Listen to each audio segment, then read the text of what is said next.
Salut à tous, c'est Arthur, j'espère que vous allez bien. Semaine européenne palpitante pour nos clubs français, on suit l'aventure de 5 de nos clubs de Ligue 1 qui vont disputer du coup des matchs quasiment à élimination directe, des matchs aller-retour, des matchs de barrage pour beaucoup d'entre eux aussi en Europa League.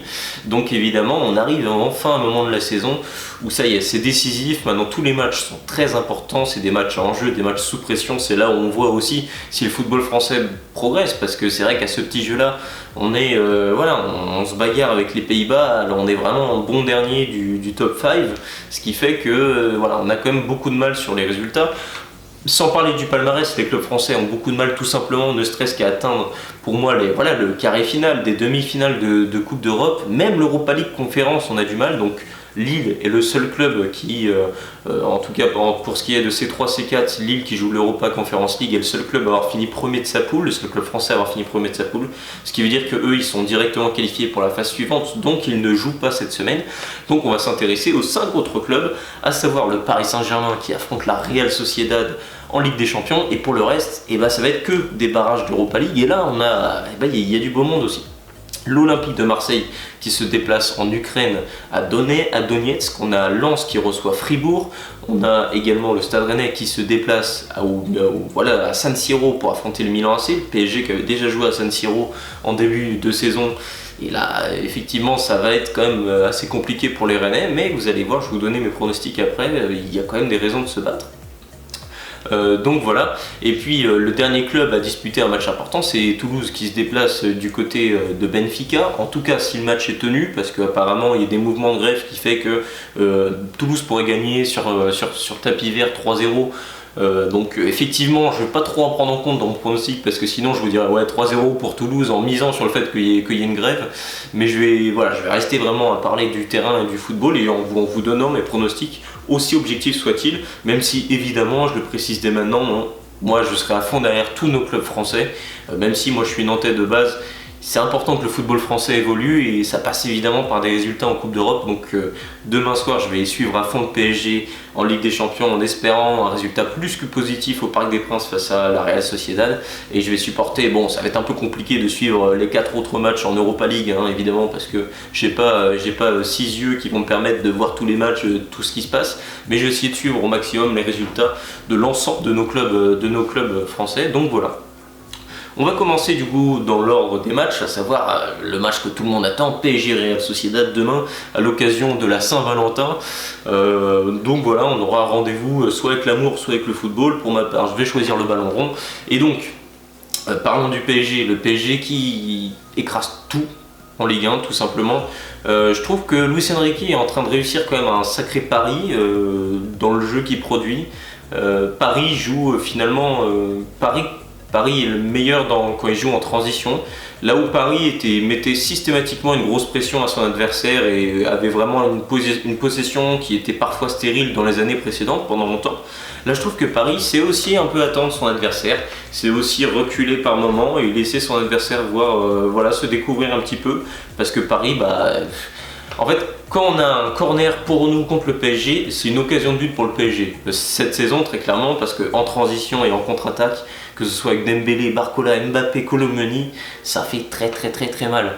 Et on a le sentiment aussi au PSG de voir des joueurs qui progressent. Évidemment, j'ai parlé de Barcola, il y a une vraie progression qui est notable.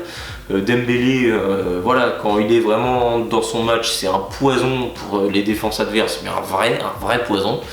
Et puis Mbappé, évidemment, le scoreur, celui qu'on attend évidemment, celui qu'on attend dans les grands matchs, celui qu'on attend en Ligue des Champions, c'est évidemment Kylian Mbappé. Maintenant on sait très bien qu'il écrase tout le monde en Ligue 1.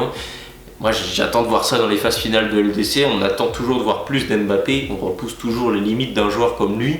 On essaye de se mettre un peu à son niveau d'ambition, et son niveau d'ambition c'est d'aller chercher la Ligue des Champions tout simplement. Donc voilà.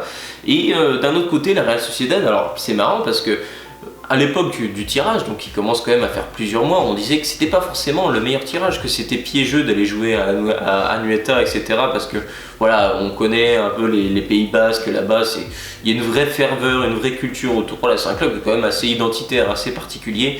Et aller jouer là-bas, ça va être très très dur pour le PSG, évidemment, dans 2 semaines, il me semble. Mais ça veut dire que sur la phase aller-retour, il y a quand même danger pour le PSG. De toute façon, peu importe le tirage, il y avait danger pour le PSG. Mais la Real Sociedad, et du coup je me suis un peu intéressé à leur dernier match, etc. Je trouve qu'ils ont un bon effectif, ils ont évidemment de quoi poser de gros problèmes au PSG, même si le PSG en ce moment, peu importe les équipes, c'est rouleau compresseur. Mais on sent quand même que la Real Sociedad, eh bien, ils sont un petit peu moins bien justement depuis ce tirage. Alors peut-être qu'ils pensent qu'à ça, qu'ils pensent qu'à la Ligue des Champions, qu'ils pensent qu'au match face au PSG, et que du coup, étant qu'ils ont réfléchi à ça pendant 4 mois, là du coup demain ils vont venir, ça va être le Barça 2010, ça va être Joga Bonito au Parc des Princes. Mais j'opte plus quand même pour un manque de confiance. Alors déjà offensivement, c'était une équipe qui arrivait toujours à marquer quand même pas mal de buts, hein. C'était pas non plus la meilleure attaque d'Europe, mais voilà, c'était une équipe assez offensive. Là on sent qu'ils ont plus de mal à scorer, à être réalistes devant les buts, et même d'un point de vue résultat, c'est vrai que ça s'est un peu cassé la gueule depuis le tirage. Donc pour moi je vais clairement opter pour une victoire du PSG demain 2-0 au Parc des Princes, parce que Paris, déjà au Parc, Paris est une bien meilleure équipe. On l'a vu sur la phase de poule, hein, de Ligue des Champions, où Paris, sur ces 3 matchs de Ligue des Champions joués au Parc, globalement Paris était largement au-dessus de ses adversaires, alors qu'à l'extérieur on a l'impression qu'on perdait un peu le PSG qu'on voyait à domicile. Donc je pense vraiment que Paris demain ça va être un rouleau compresseur. Évidemment la Real Sociedad va essayer de jouer un petit peu plus regroupé. C'est vrai que défensivement ils ont de très bons éléments, notamment le français Robin Lenormand.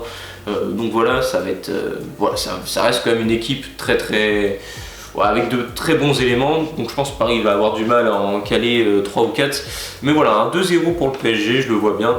Donc voilà, pour le premier pronostic du seul match d'un de nos clubs français en Ligue des Champions. Parce que l'autre club français qui lui a été reversé en Europa League, eh bien, c'est le Racing Club de Lens, victorieux de Strasbourg. On sait Lens qui a connu un début de saison compliqué en Ligue 1, mais qui en Ligue des Champions s'offrait quelques soirées festives à l'image d'une victoire à Arsenal à Bollaert. Et bien Bollaert, c'est justement le stade où va se dérouler demain une rencontre face à Fribourg. Fribourg qui vit une saison un petit peu plus en demi-teinte de la saison dernière, où Fribourg avait vraiment une équipe très consistante et qui était vraiment très performante, qui a posé beaucoup de problèmes, notamment à Nantes, hein, on l'a vécu. Donc voilà, Fribourg évidemment, club allemand, club avec pareil de bons éléments, un club assez solidaire. Donc ça c'est toujours des rencontres qui seront assez délicates à jouer, mais je pars du principe qu'ils vont jouer dans l'une des meilleures ambiances de Ligue 1, de France et voire même d'Europe. Bollaert, aller jouer à Bollaert quand tu es un adversaire comme ça, ça va pas être évident, au même titre que ce sera pas évident pour Lens d'aller jouer à Fribourg. Et je pense qu'au vu des dernières performances lensoises, je vois bien Lens continuer dans ce registre là. Alors attention à pas non plus se faire avoir sur le plan défensif. On sait que Lens peut parfois subir des moments un petit peu plus faibles. On l'a vu face à Nantes, hein, il y a une semaine où à la mi-temps c'est un petit peu un miracle que Lens ne soit pas mené, mais voilà, ils ont un grand gardien, ils ont aussi de bons éléments. Et offensivement, écoutez, si David Pereira da Costa continue d'être aussi incisif qu'il l'a été ces dernières semaines, si Sotoka continue d'être aussi intelligent dans son jeu, et si Eli Wahi se lance enfin sa carrière lensoise, se lance enfin son aventure artésienne, et peut-être qu'enfin on peut avoir une attaque très performante avec un milieu qui semble enfin avoir été trouvé. Là on optait plus en début de saison pour voir un tandem Abdul Samen, Nampalys Mendy. Ce sera finalement sûrement Andy Diouf et Nail El Ainaoui, excusez-moi, c'est un peu dur à prononcer, qui vient de Nancy en national quand même, mais qui depuis qu'il est rentré, il n'est plus jamais ressorti du 11 de Franck Hez. Donc voilà, donc on risque d'avoir un duo au milieu de terrain assez intéressant aussi autour d'Andy Diouf et Nail El Ainaoui. Donc voilà. Donc pour ma part, je vais également opter pour une victoire du Racing Club de Lens demain à domicile. J'y crois dur comme fer parce que c'est à Bollaert, j'y crois dur comme fer parce que Franck Hez est un coach très intelligent, parce que les joueurs de Lens commencent aussi un petit peu à connaître un petit peu les matchs à enjeu. Évidemment, il y a eu des mauvaises prestations en Ligue des Champions, mais à Bollaert, je considère que Lens quand même à Bollaert sur la phase de poule, c'est quand même 2 victoires sur 3 matchs.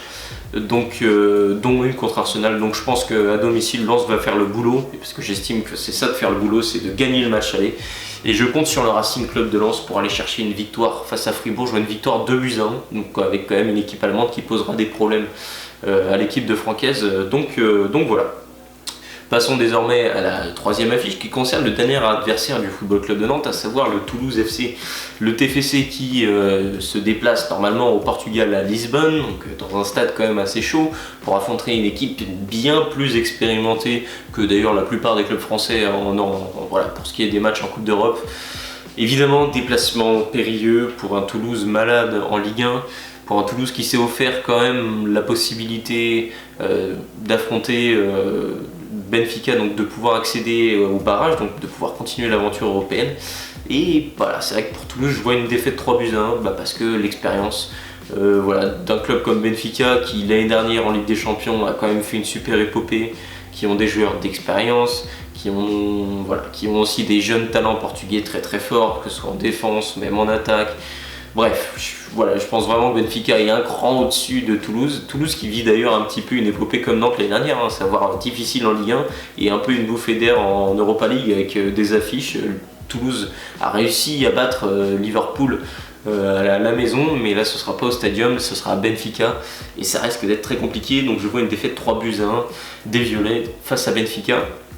Parlons désormais d'un autre club un petit peu en difficulté en Ligue 1, en tout cas en difficulté à la hauteur de ses ambitions. Je parle évidemment de l'Olympique de Marseille, sûrement le club le plus populaire de France, mais qui, en Coupe d'Europe, c'est pareil, mis à part une finale d'Europa League en 2018, et on n'a pas vu grand chose pour l'OM ces dernières années.